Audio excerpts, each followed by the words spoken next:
Bonjour. Aujourd'hui, lorsqu'on parle de l'agriculture biologique, il est important de prendre tous les différents paramètres et pouvoir prêcher donc ce qu'on met en application. Alors ce matin, il est question pour nous de pouvoir faire la production biologique de nos différentes semences. Et lorsqu'on parle de semences, il est important que les uns et les autres puissent savoir de quoi est-ce qu'il s'agit et qu'il est aussi important de pouvoir nous-mêmes reproduire nos propres semences. Et ce matin, dans notre exercice, nous allons mettre en place des semences reproductibles. Ces semences reproductibles des cultures maraîchères qui vont nous aider donc dans nos précédentes campagnes. En agriculture biologique, on doit être indépendant sur tous les plans, parmi lesquels être indépendant sur les semences.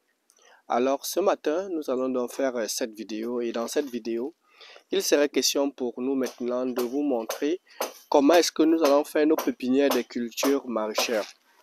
Parmi les semences de culture maraîchère, ici, nous avons donc les semences de tomates cerises que nous voulons reproduire.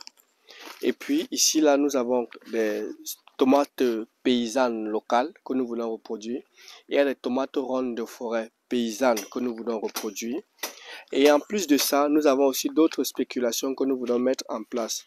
Parmi ces spéculations que nous voulons mettre en place, nous avons donc des semences reproductibles de courgettes, des semences reproductibles de haricots verts, des semences reproductibles de camomille et des semences reproductibles de quinopote et aussi des édennes que nous voulons donc mettre en place pour pouvoir multiplier. Donc ici, il serait question pour nous de faire la reproduction de tous ces éléments-là qui vont nous aider à pouvoir faire donc la production biologique de nos cultures.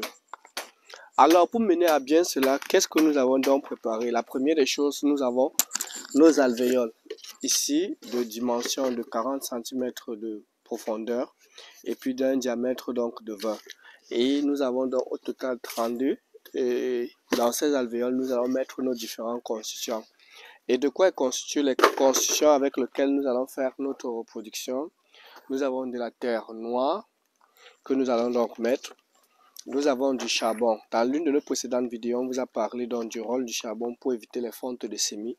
Donc nous vous montrons comment est-ce qu'on doit préparer donc le sol pour faire donc la pépinière des cultures en hors-sol, en alvéole. Et puis à côté, ici là, nous avons donc notre bokashi que nous avons fabriqué, notre engrais organique que nous allons mélanger avec du charbon, avec de la terre. Et enfin là-bas, nous avons donc le sable que nous allons aussi mélanger pour pouvoir permettre à constituer. Et ce n'est pas tout. Dans ce récipient-là, donc que nous avons ici, nous avons donc notre superline. Dans l'une de nos précédentes vidéos, nous avons parlé du superline que nous avons produit.